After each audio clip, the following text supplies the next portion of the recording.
Good morning and how are you? Great to see you today. I have a quick little video today, just one to talk about bottle shock. Now, bottle shock is a syndrome. It's an illness of wine. It is called wine sickness or bottle sickness as well as bottle shock.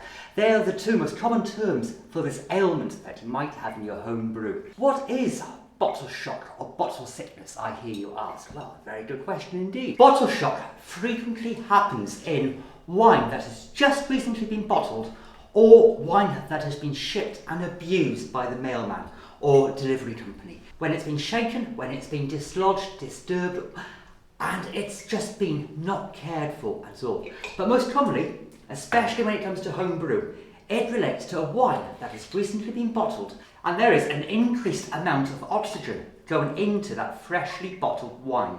The oxygen going into that wine really plays up with the phenols, the tannins and the other flavonoids that are in that wine.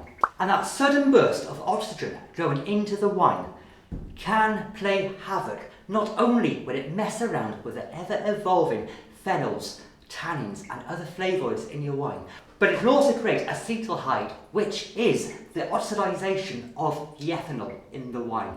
Now, in small doses, it isn't too bad, but when there's a big burst of oxygen that your wine cannot cope with, i.e. you just bottled your wine and air has been mixed in with that liquid, fundamentally what you're doing is altering the balance and the chemical makeup of the wine ever so slightly. But this is enough to knock back the progress you've made maturing it in the demijohn ever so slightly, and also include more oxygen, which really messes around with the flavours in the wine. And no matter how gently you try to bottle your wine and eliminate oxygen going into it, there will be some, because you're going from one closed vessel into an open vessel, and the wine just absorbs a mass of oxygen, whether it wants to or not, it will. Naturally, you want to be as gentle as you can when you bottle the wine and try to prevent any splashes of the liquid going anywhere and just reduce the amount of oxygen that you can. Although you can't always prevent it, just try to be gentle. Bottle shock also occurs in shop-bought wine and older wines where they've been shaken up by the postie on delivery, which isn't good because the wine has been forced to absorb the oxygen through the shaking motion. So if you ever buy wine coming from overseas or mail order, you want to try to remedy that bottle shock before you sit there and down the bottle in a glass naturally. Anyway, now what are the symptoms of bottle shock or bottle sickness, I hear you ask, and be very right for asking. So, simple way is to test your wine straight after bottling it and then check it once you've done the remedy, and you'll soon see the difference and the symptoms of your bottle shock or your bottle sickness. So, perfect excuse to pour yourself a glass of wine straight after you bottled it. In it goes.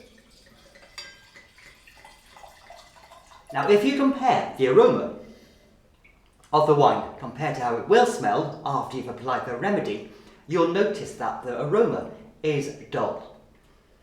It doesn't hit you in the nose as brightly and as fervidly as your wine when it's been left to stand with the remedy in. Now, so the aroma is the first thing that will give it away, that it's rather flat, rather bland, rather dull on the nose. It doesn't jump out with all the fruitiness that you expect. Of course, it does depend on what wine you're making, but generally there will be that noticeable difference between the aroma. Dull, flat, bland, and then taste-wise.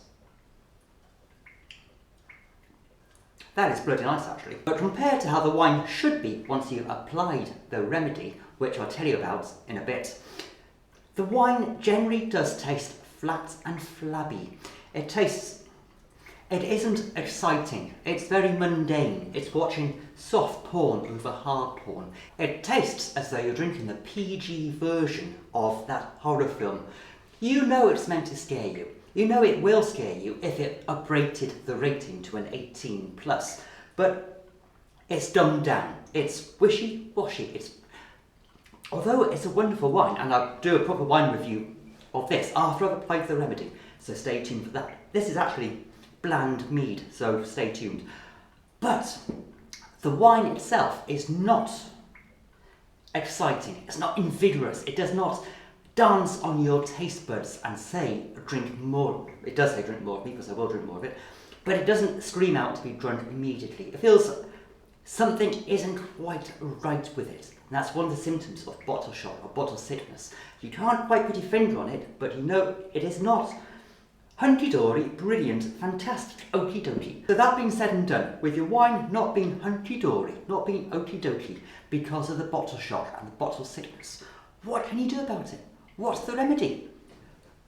People have been asking me this. I've just bought my wine, I've tried a glass, it is not lively, it is not exciting. I don't know if I've made my wine wrong, or what have I done? Please help me. And the answer is, do nothing. That's right. Simple remedy for bottle shock is to do nothing at all whatsoever.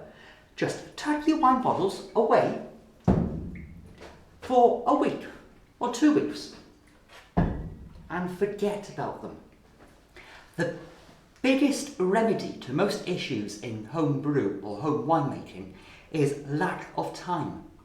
This wine will recover in a week, 10 days, 2 weeks, depending on atmospheric pressure and conditions, temperature, etc. But it will sort itself out. That aging process will reverse the ethanol starting to oxidize. It will reverse everything and it will go back to how it was just before you bottled it. Give it a few more weeks and it will be better than it was before you bottled it. So do nothing when it comes to bottle shock. Bottle away gently, tuck your wine away and forget about it. Obviously, if you want a wee taste test to sample the wine, by all means go for it, but don't expect the wine to be in its tip-top prime condition. So,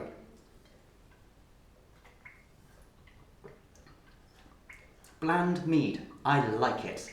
It'll be even better when I do the taste test review in a week or so, after that bottle shock has been treated by absence of interfering with it. So if you want to watch that video, why don't you go and check it out up by here, and I'll see you all next week for that wine tasting video. To the pip now, have fun!